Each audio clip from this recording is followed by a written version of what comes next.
Hi friends, अगर आप हमारे वीडियो को सबसे पहले देखना चाहते हैं तो अभी हमारे चैनल को सब्सक्राइब करें और बेल आइकन दबाएं।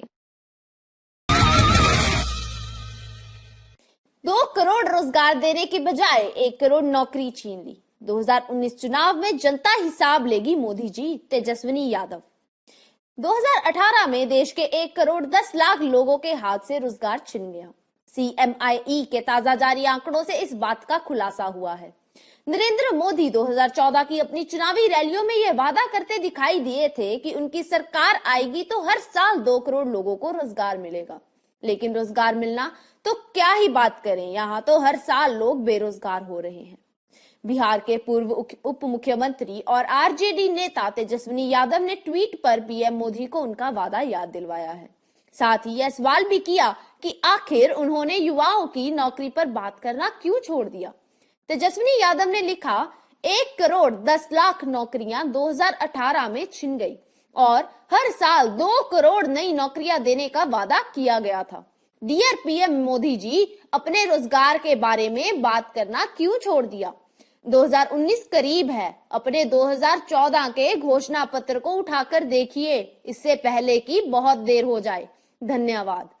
CMIE ने जानकारी देते हुए कहा कि दिसंबर 2018 में 39.70 करोड़ लोगों के पास रोजगार बचा है, जबकि यह आंकड़ा दिसंबर 2017 में 40.79 करोड़ था। CMIE के अनुसार सबसे ज्यादा नौकरी ग्रामीण भारत में गई, जिसमें 91 लाख लोग बेरोजगार हुए, जबकि शहरी भारत में 18 लाख लोगों की नौकरी गई।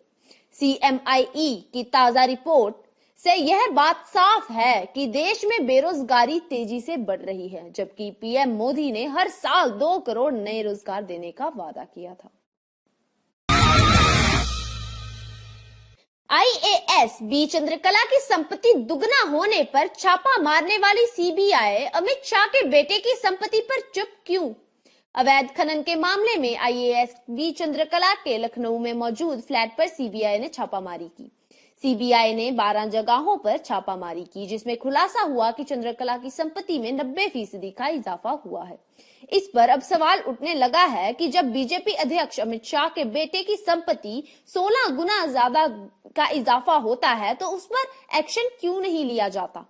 इस पर सोशल मीडिया पर एक यूजर ने लिखा, चंद्रकला के यहाँ छापा इसलिए पड़ा क्योंकि उसकी संपत्ति 90% चढ़ गई, लेकिन नोटबंदी के समय एक गुजराती ठग के बेटे की संपत्ति 16,000 गुना बढ़ गई थी। तब CBI ED सब बिल में घुस गए थे, क्यों।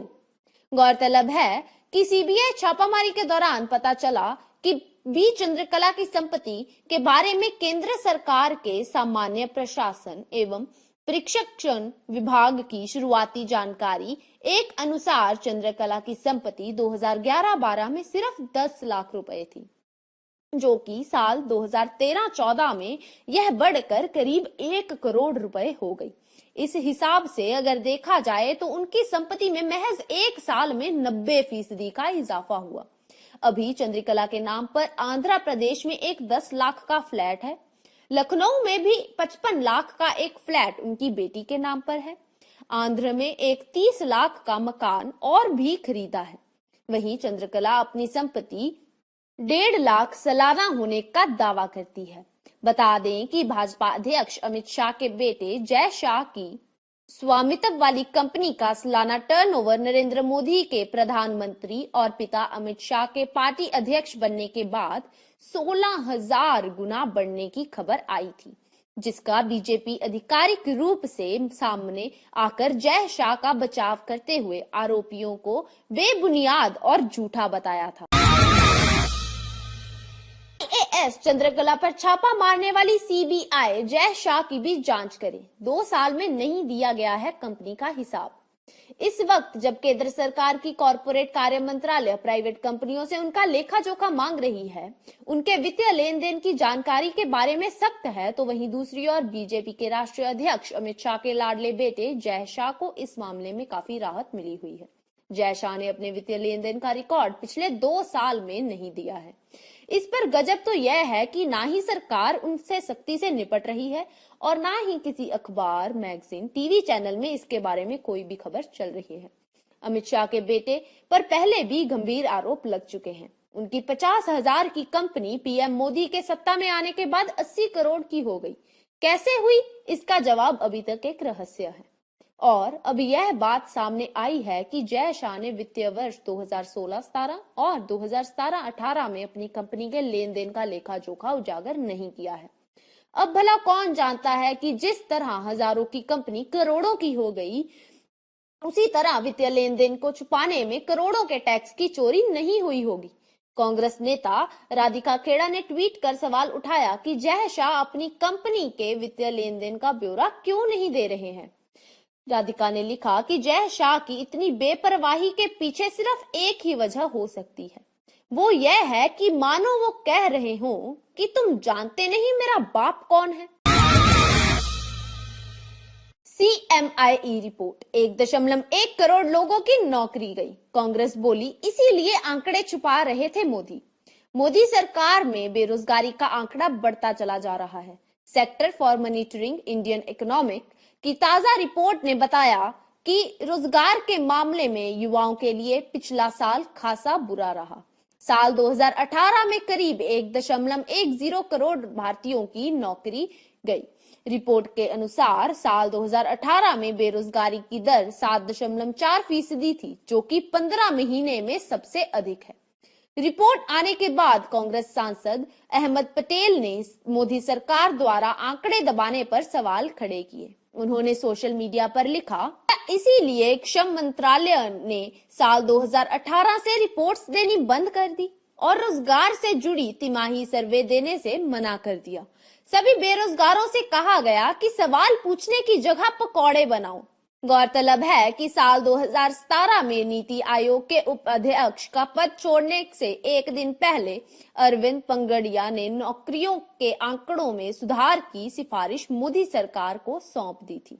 बता दें कि अब CMIE की रिपोर्ट में ऐसा दावा किया गया कि कमजोर समूहों से संबंधित व्यक्तियों को 2018 में नौकरी के नुकसान से ज्यादा प्रभावित होना पड़ा।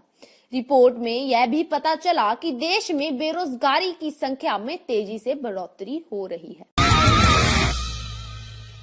राफेल पर बोलना चाह रहे थे अडवाणी, स्पीकर ने रोका।